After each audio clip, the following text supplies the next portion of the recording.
Grant leaned close enough for me to smell the cologne he wore for other women. His voice was a whisper, sharp, rehearsed, cruel. "You'll never touch my money again." Every word hit like a verdict. Around us, the courtroom hummed with quiet power. His lawyers, his mother, his mistress, all waiting to watch me break. I didn't. I kept my eyes on the table, on the single white envelope resting beneath my hand. Inside it was the truth, the kind that doesn't just ruin reputations, it burns legacies. He thought I was still the obedient wife who asked before spending $1. He didn't know that the woman sitting in front of him had already rewritten the ending. My name is Jennifer White, and before this hearing is over, he'll learn that silence was never my weakness. It was my strategy. The courtroom smelled of polished wood and cold air. Light from the tall windows spilled across the floor, catching the reflection of his watch. An expensive one, the same kind he'd always used to remind me who held the power. Grant sat across from me, posture relaxed, a smirk almost forming as his lawyers shuffled their papers. He leaned forward, voice low enough for only me to hear. "You'll never touch my money again." It was spoken like a gentleman's courtesy, but it cut deep, slicing through every quiet humiliation I'd learned to swallow. Behind him, Lydia crossed her legs with slow precision, her pearls gleaming under the light. Claire, the assistant who had somehow replaced me in every room I once belonged to, watched with polite satisfaction. Together, they looked like a jury I never asked for. I didn't flinch.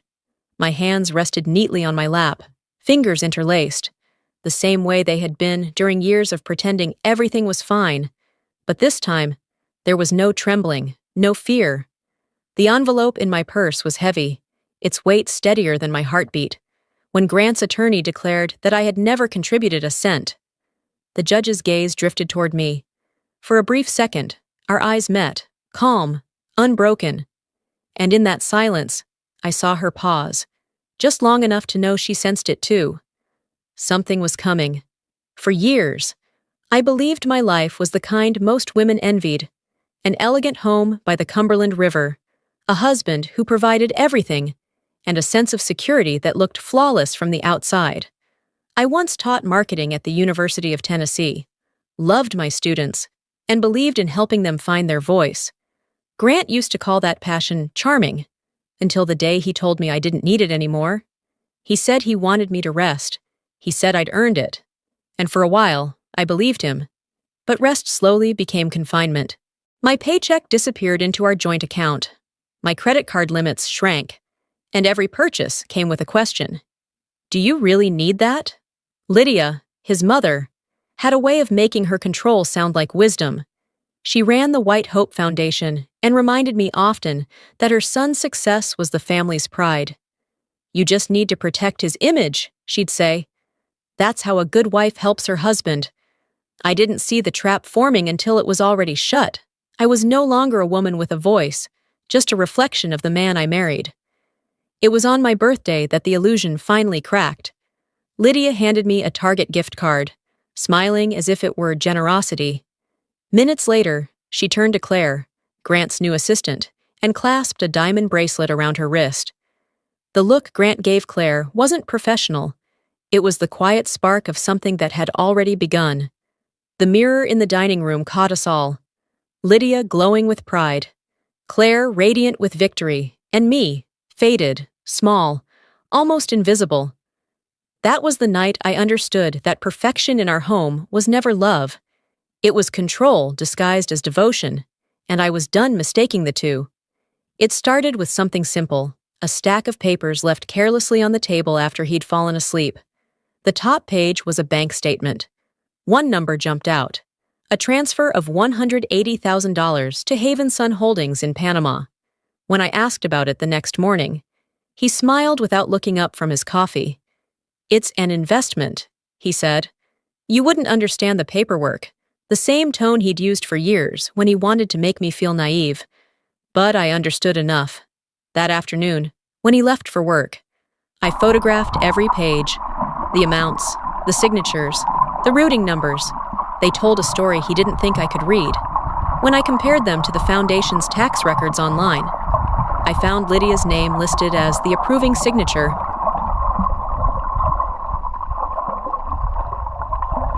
That night, in his email drafts, another clue waited. A message from Claire. The Foundation's transfer is complete. We'll move the next set Monday. Just a few words. But they tore away the last layer of denial. I wanted to call someone, to scream, to tell the world. But instead, I stood before the mirror. The woman staring back wasn't crying. She was calculating. Everything I had built, every late night helping him polish presentations, every contact and idea I had given him, he had used it all to hide what he was. In the bottom drawer of my desk, I found an old notebook from one of my students. On the cover, a sentence I had written years ago during a lecture. Knowledge is the only thing they can't take from you. I ran my fingers over the faded ink, and for the first time in years, I believed it. When I closed the laptop, the house was silent. The glow from the city lights spilled across the river and into the window, cold and steady. The truth was no longer in his hands. It was in mine, and this time, I knew exactly what to do with it. Grant left before sunrise, saying he had an early meeting at the bank. The lie was easy to spot. He never went anywhere without his phone charger. The silence he left behind felt heavier than usual. I waited until his car disappeared down the driveway before walking into the one room he'd always called off-limits. He once told me this office was his world. I was about to find out what kind of world it really was. The blinds were half open, spilling a faint blue light across the room. Dust floated like snow in the still air. Every folder on his shelves was perfectly arranged. Too clean, too deliberate. More like the belongings of a man planning an escape than one running a business. I pulled open drawers one by one until the bottom one stuck halfway, refusing to move. When it finally slid open, I saw it. A crimson folder stamped White Development Subholdings LLC. The name was new, but the legal representative, printed in black ink, wasn't. It was Grant. Each page inside listed properties bought and sold in 3-month cycles, all in cash. My hands trembled as I photographed every sheet, the sound of the camera shutter echoing in the quiet. The sunlight cut through the paper like a blade, bright, clean, merciless. Justice, even in its infancy, had its own color. Then I saw another signature, Lydia White. Her name sat beside Grant's on the authorization forms. The air left my lungs. It wasn't just him. It was all of them. The same family that preached legacy and honor was laundering money behind a charity's name. Lydia's old words drifted back to me. The White family always protects what's ours. Now I knew what she meant. I drove across town to meet the only person I could still trust, Marlon Pierce, one of my former students, now a financial crimes investigator. When he finished reading the photos on my phone, he looked up, his voice low. "You've stumbled onto a federal laundering network. If you go on, you'll have 2 choices. Work with the FBI or go down with them." When I left his office, the sky had darkened. Rain started to fall, steady and cold. In my hand was his business card, embossed with a seal that glinted under the streetlight. Federal Bureau of Investigation, Financial Crimes Division. I stood there in the rain, knowing one decision could unmake or rebuild everything I'd ever been. The room at the FBI field office smelled of old coffee and fluorescent lights. Across from me sat Marlon and a woman I hadn't met before, Assistant U.S. Attorney Sarah Chen. Her eyes were sharp, her tone clipped but not unkind as she opened her laptop. "Mrs. White, we'll need verifiable evidence to open a federal file. If you cooperate, you'll receive immunity and protection." I looked down at my hands, the same hands that once drew marketing diagrams for students, now about to sign a document that could destroy the man I'd built a life around. My voice came steady, quiet. "I'm not doing this for revenge. I'm doing it because my son deserves to know who his father really is." I signed the cooperating witness agreement. The pen scratched across the paper like a door closing. They handed me a sleek black pen that was heavier than it looked. Inside, it was a recording device, my weapon disguised as civility. Marlon's warning came next. Tell no one, not your son, not your friends. If they find out, you won't have time to call us. When I got home that evening, Grant was already there, standing in the doorway of the kitchen. His eyes searched my face, his tone too calm. Where were you all day? I smiled faintly, slipped off my coat, and said I'd met an old friend from school, the one he once claimed was too modern to keep a husband. His mouth curled into that condescending grin I used to mistake for charm. He kissed my cheek. The scent of his cologne mixed with something metallic, sharp, almost like gunpowder. He whispered that everything he owned would always belong to him. I met his gaze, silent, and thought, and everything you can't see will soon belong to me. Later that night, I pressed the button on the pen for the first time. Grant was in his office, talking on the phone with Lydia. His voice carried through the door, clear enough to catch every word about the Panama statements and the next transfer. When the call ended, I stopped the recording and sent the file to Marlon. I held the pen a moment longer, realizing it wasn't just plastic and metal. It was proof that knowledge still had power. On the last page of the agreement I'd signed, a single line stood out. All cooperating witnesses act under federal protection. For the first time in years, I felt the faint, electric pulse of safety. Outside my window, Nashville glowed against the dark, the city lights cutting a clean line between shadow and truth. The game had finally begun. The house no longer felt like home. It was a stage wired for surveillance. 3 weeks after I signed with the FBI, I found Grant's watch on the dresser, odd, since he never removed it. When I pressed a button, the red light blinked, recording. He was listening. I placed it back, pretending nothing had changed, and began acting the part he expected. An anxious, fragile wife losing her grip. Lydia dropped by with her perfume and her pretense of concern, reminding me to keep up the family's dignity. I smiled. The Whites always knew how to keep appearances. She didn't notice the irony. Every Thursday, an agent collected the USB hidden inside a vase. I lived in a blur of fear and control, each move calculated. When Marlon warned they might suspect me, I refused to stop. The game had just begun. That weekend, Grant hosted a dinner, pouring wine with false warmth. When Ethan left the table, Grant leaned close and hissed that he wanted to see how long I could keep pretending. Later that night, Ethan asked if I was investigating his father. I told him, gently, that when people fear the truth, they build lies to replace it. By week 8, the walls tightened.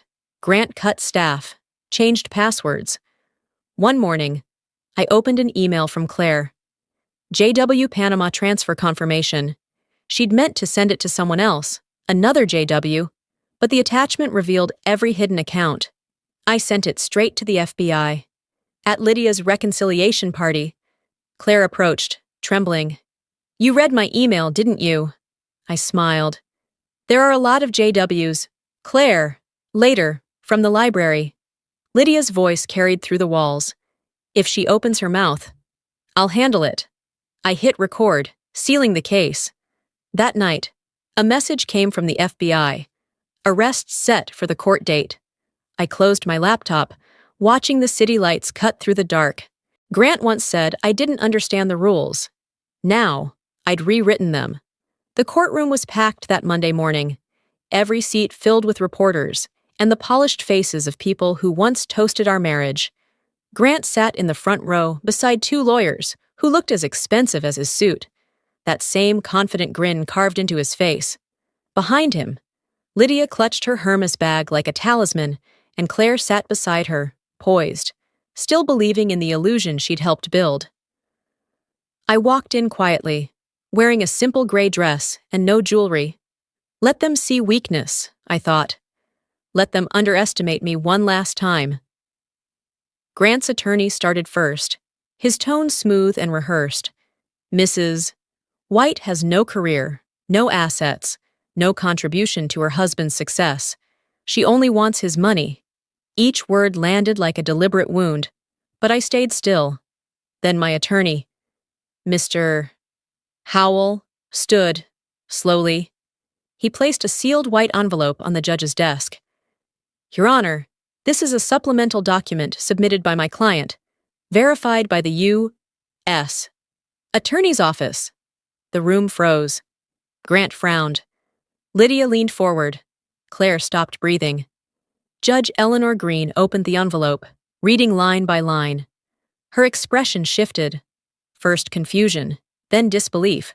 Then she laughed, a sharp, ringing laugh that broke the air. Oh, this is good. This is very good indeed, Grant's voice cracked. What's happening? Your Honor? Judge Green looked up. Mr. White, according to federal reports, your wife has been cooperating with the FBI for 2 months. All your shell accounts, your foundation transfers, they're now part of a federal case. The doors opened. Agents entered with warrants. Claire stumbled to her feet, claiming ignorance, but the judge's voice was ice. Signing falsified documents makes you an accessory, Ms. Donovan. Lydia screamed that her son was innocent, but the judge cut her short. Her signature was in the Panama files, too. Grant lunged toward me, his composure gone. You don't know what you've done. They'll destroy you. I met his eyes, calm and certain. I know exactly what I've done. I'm taking back the life you stole. The flash of cameras lit the room as the agents cuffed him. Judge Green struck her gavel once, her smile faint but unmistakable. Justice, she said, has its own sense of humor. 3 weeks after the hearing, Nashville couldn't stop talking about the Whites. Headlines screamed across every paper and television screen. Real estate tycoon Grant White arrested in federal laundering case. White Family Foundation under investigation for fraud.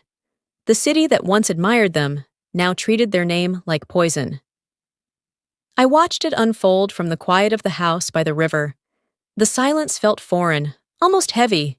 For years, I'd lived surrounded by noise, arguments, orders, the hum of fear. Now there was only stillness. The phone rang. Marlon's voice came steady, professional, but softer than usual. They've seized all the illegal assets. Jennifer, the legitimate holdings will remain under your control.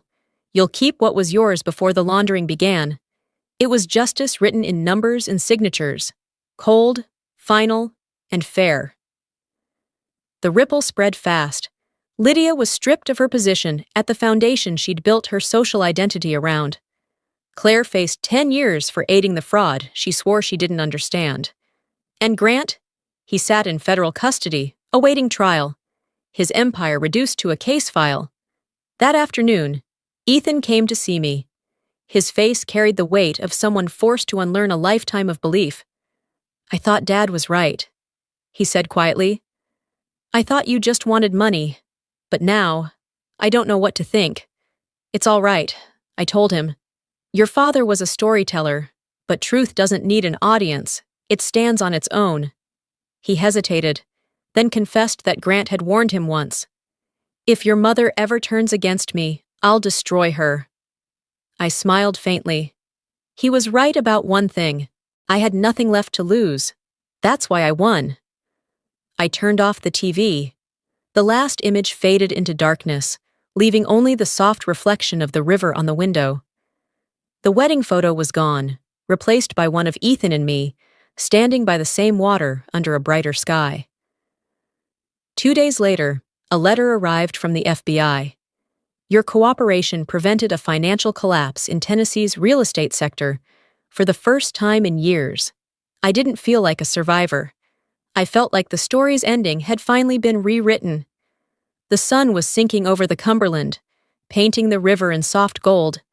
I stood on the porch in a white shirt and linen pants, the letter from the FBI still in my hand. They said justice was slow. Maybe it is, but when it finally arrives, it doesn't need to shout. I had opened a new account that morning under a new name, White Consulting. The money I kept, clean and rightfully mine, would fund something better, a center for women who'd been trapped the way I once was. teaching them how to control their own finances, their own freedom. Ethan would handle the outreach. His quiet presence beside me, proof that healing was possible. That evening, an anonymous email appeared. "You may have won, but you've made enemies." I smiled, hit delete. Enemies remind me I'm alive. As the light shifted across the water, I felt no anger, no triumph, only peace. He once said I'd never touch his money again. He was right. I didn't. I built my own. The wind moved through my hair, and the camera of life pulled back, leaving only the glow of a woman standing at the river's edge, free at last.